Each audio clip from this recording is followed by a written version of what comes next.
Praise the lord, హల్లెలూయా. అంత బాగున్నారా? ప్రభువైన యేసుక్రీస్తు నామములో ద్రాక్షవల్లి స్వరం వాక్య ధ్యానాలు వింటున్న మీ అందరికీ శుభం కలుగును గాక. నా దేవుడు మిమ్మల్ని దీవించును గాక. రండి, నేటి వాక్య ధ్యానం మనం ధ్యానం చేసుకుందాం. మత్తయి సువార్త 13వ అధ్యాయం 3వ వచనములో కొన్ని విషయాలు ఉన్నాయి. యేసుక్రీస్తు దగ్గరికి అనేకులైన జనసమూహాలు వస్తూ ఉన్నారు. ఆయన ఇంటి నుండి సముద్రం దగ్గరికి వెళ్ళి అక్కడ ధోని కూర్చున్నారు. అయితే జనసమూహాలు ఆయన దగ్గరికి వచ్చినప్పుడు వారిని చూసి ఆయన అన్నారు, ఉపమాన రీతిగా వారితో మాట్లాడారు. ఏమనంటే, విత్తువాని పాఠంలో కొన్ని విత్తువాడు విత్తనాలు చేత పట్టుకుని వెళ్తున్నాడంట. విత్తనం అనగా దేవుని వాక్యం. ఆయన పొలంలో విత్తుతున్నాడు. ఆ పొలం ఏంటంటే హృదయం అనే పొలం, లేకపోతే సంఘం. విత్తుతా ఉంటే కొన్ని విత్తనాలు త్రోవ ప్రక్కన పడినాయి.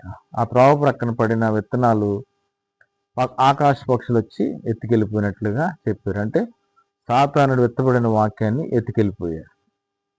కొన్ని రాతి నేలను పడ్డాయి. అక్కడ మన్ను లేనందున ఆ రాతి గుండె హృదయం కలిగిన మనుషులు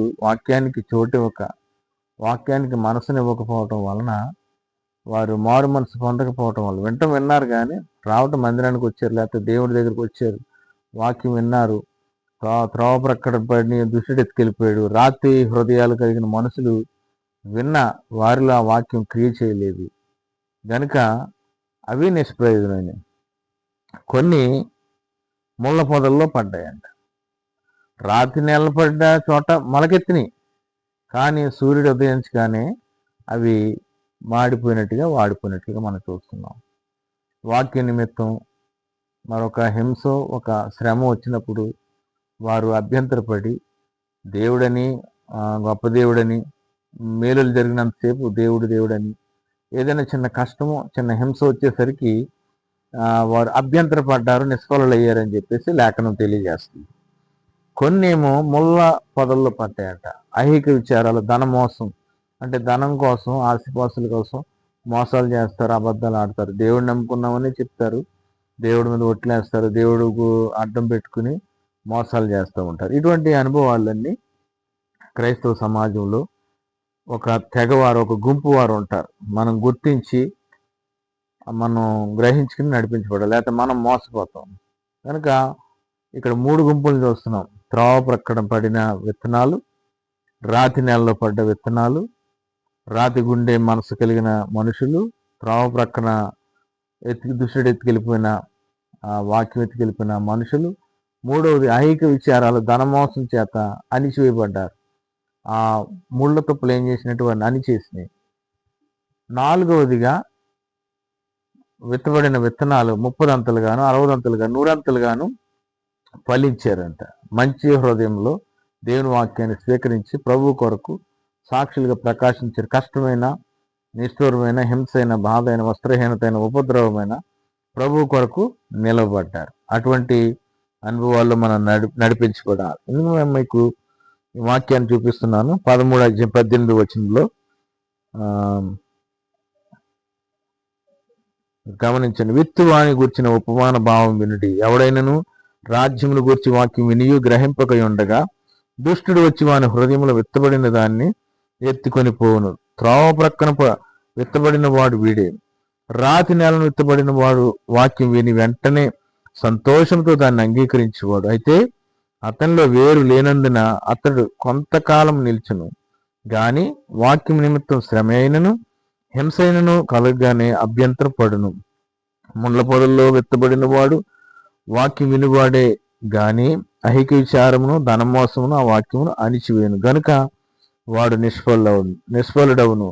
మంచి నేలను విత్తబడిన వాడు వాక్యం విని గ్రహించువాడు. అటువారు సఫలులై ఒకడు 100దంతలుగాను, ఒకడు 60దంతలుగాను, ఒకడు 30దంతలుగాను ఫలించెను. Praise the Lord. కనుక ఇక్కడ ఏమైంది? వాక్యం నిమిత్తం ఒక కష్టమో, ఒక హింసో, బాధ వచ్చేసరికి వీళ్ళు ఏం చేశారు? కొరింథీయులకు రాసిన మొదటి పత్రిక 3వ అధ్యాయం 11వ వచనం నేను చదువుతున్నాను, గమనించండి. వేయబడినది తప్ప మరి ఒక పునాది ఎవడును వేయనేరడు. ఈ పునాది యేసుక్రీస్తు. ఎవడైనను ఈ పునాది మీద బంగారం, వెండి, వెలగల రాళ్ళు, కర్ర, గడ్డి, కొయ్యకాలు మొదలైన వాటితో కట్టిన ఎడల వాని పని కనబడును. ఆ దినం దానిని తేటపరచును, అది అగ్ని చేత బయలుపరచబడును. Praise the lord. ఈ పునాది మీద, యేసుక్రీస్తు అనే పునాది మీద ఒకరు ఏం చేస్తున్నారంట? బంగారంతో కడుతున్నారు, వెండితో కడుతున్నారు, వెలగల రాళ్ళు, కర్ర, గడ్డి, కొయ్యకాలు. అంటే అగ్ని పరీక్ష వచ్చినప్పుడు ఈ కర్ర, గడ్డి, కొయ్యకాలు అనేవి కాల్చబడతాయి. వెండి, బంగారం, వెలగల రాళ్ళతో కట్టినటువంటి ఆత్మలు, విలువైన ఆత్మలు, ఆత్మ సంబంధమైన మందిరాలుగా, పరిశుద్ధాత్మక నిలయాలుగా కట్టబడిన మీరు దేవుని ఆలయమై ఉన్నారనియు, దేవుడి ఆత్మ మీలో నివసిస్తున్నాడనియు మీరు ఎరుగరా అని చెప్పేసి దేవుని వాక్యం సెలవిస్తుంది. కనుక ఆత్మ సంబంధమైన మందిరాలుగా కట్టబడాలంటే వెండిగాను, బంగారంగాను, వెలగల రాళ్ళైన ఆత్మల్ని యేసుక్రీస్తు వేసిన పునాది మీద ఆత్మ సంబంధమైన మందిరాలుగా కట్టే పరిచర్యలు ఉన్నాయి. గడ్డితో కట్టే ఉన్నాయి, మరి కొయ్యకాలతో కట్టే ఉన్నాయి, కర్రతో కట్టే. అగ్ని పరీక్ష వచ్చినప్పుడు ఇవి కాలిపోయి నిలబడకుండా ఉంటాయని లేఖనం తెలియజేస్తుంది. కనుక వాక్య నిమిత్తం కష్టమో, హింస, బాధ వచ్చినప్పుడు ఎలా వెనకబడిపోయారు. అగ్ని పరీక్షలో ఈ గడ్డి పరిచర్యలన్నీ కాల్చబడతాయి. కనుక రకరకాల పరిచర్యలు ఉన్నాయి. ఆత్మ సంబంధంగా కష్టమైన, హింసైన, బాధైన, వస్త్రహీనతైన ప్రభు ప్రేమను మనల్ని ఎడబాపు నేరవని ఎరిగి అన్ని సమయాల్లో భక్తి ప్రార్థనాత్మతో నింపబడదాం, పరిశుద్ధులతో సహవాసం చేద్దాం. లోకస్తులు అందరితో సమాధానం, పరిశుద్ధత కలిగి ఉన్న పరిశుద్ధులతో సహవాసం కలిగి ఉంటే మనకు శుద్ధీకరణ కలుగుతుందండి. కనుక మారు మనసు లేని వారితో, రక్షణ విలువ తెలియని వారితో మనం సహవాసం కాదు, కానీ మారు మనసుకు తగిన ఫలాలు నూరంతలుగా ఎవరైతే ఫలిస్తున్నారో అటువంటి ఆత్మీయులతో మనం కలిసిమెలిసి జీవిద్దాం. ప్రభు కృప మనందరికీ తోడైండును గాక. ఆమేన్. God bless you. ప్రార్థన. పరిశుద్ధుడైన తండ్రి, ప్రేమ స్వరూపి, విత్తబడిన వాక్యం మా హృదయాల్లో నీరు కట్టండి, ఫలింపు చేయండి. వాక్యానికి విరోధంగా, పరిచర్యకి విరోధంగా, వ్యతిరేకంగా పనిచేస్తున్న దురాత్మలను యేసు నామములో పో! వాక్యం వెంటనే బిడ్డలందరి జీవితాలు మీరు మేలు చేయండి.